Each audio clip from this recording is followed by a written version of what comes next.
Insperity presents the Small Business Advocate Show with Jim Blasingame, brought to you by FedEx, CareerBuilder.com, and Palo Alto Software. This is a copyrighted production of Small Business Network, Inc., all rights reserved.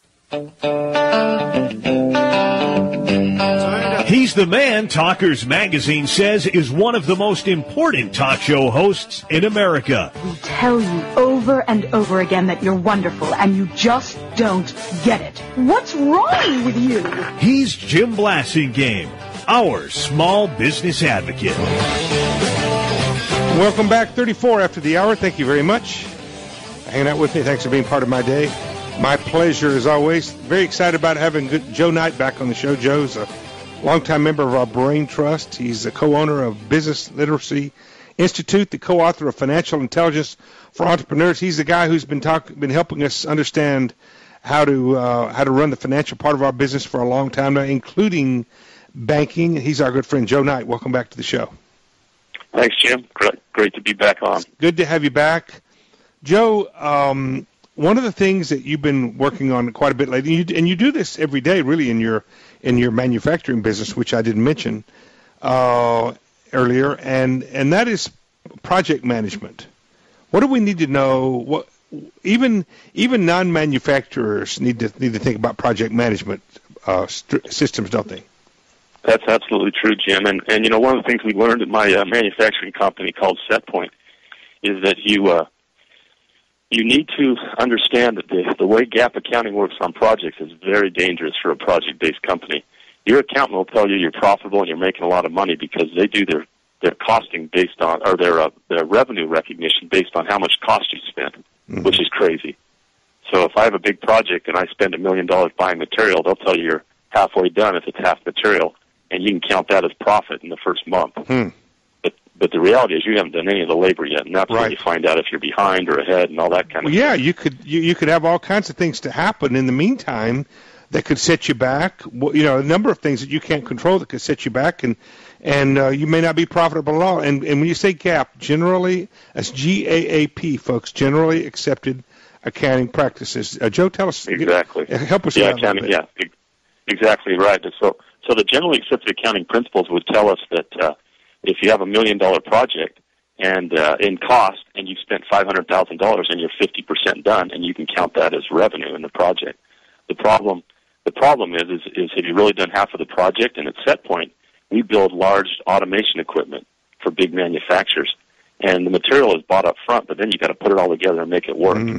So we've developed a system where you only track your progress based on the labor you've completed, because the only way you finish a project is by doing the work. And so we don't follow the GAAP standard, and we share that information every week with our employees in our system.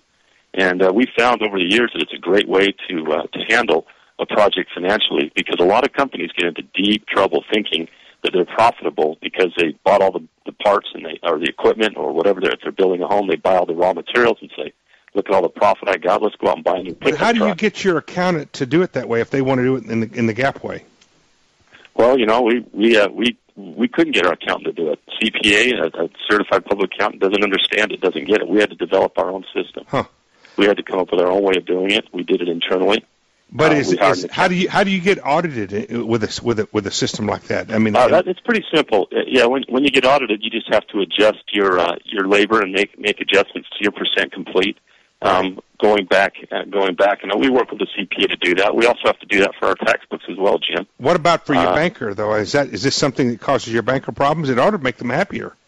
It makes the bankers happier. You have to take a little time to explain it to them, but the bankers like it much better. Once they see that you're not playing with monopoly money, once they see that you're actually being more conservative, they got to like that. Yeah, a good banker gets it. They see that and say, wow, this is great. And now remember, Jim, most of these bankers have been burned in the last year or two by a bunch of developers or contractors building homes that were showing profit that really wasn't there, and so they seem to be pretty tuned into this system.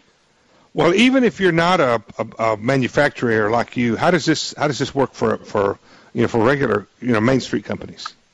Well, and that's one of the things that's interesting is managing a project is really a business skill that every company has to have. If you're a manufacturing company that makes a product, you've got an R&D team, or you've got a team that's developing things. You've got a team that's doing a lean process. Anyone can can use these basic fundamental project management skills that we've developed at SetPoint to get your project done. And again, we measure our progress only by labor. We track our material costs separately, and we don't include our direct labor in our cost of goods sold. We like to think of that all as operating expense.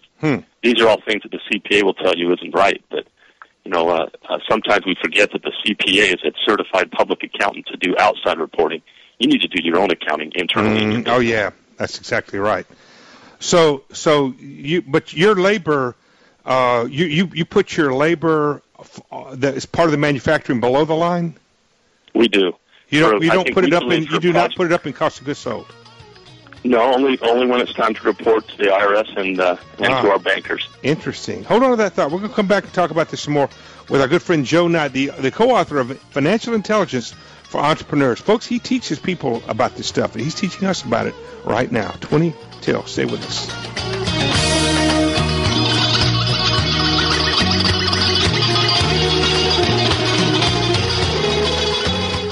Insperity presents the Small Business Advocate Show with Jim Blasingame, brought to you by FedEx, CareerBuilder.com, and Palo Alto Software. This is a copyrighted production of Small Business Network, Inc., intended for the private use of our audience. Except as otherwise provided by copyright law, all other copying, redistribution, or publication without prior written consent is prohibited. All rights reserved. Prohibited. All rights reserved. Prohibited.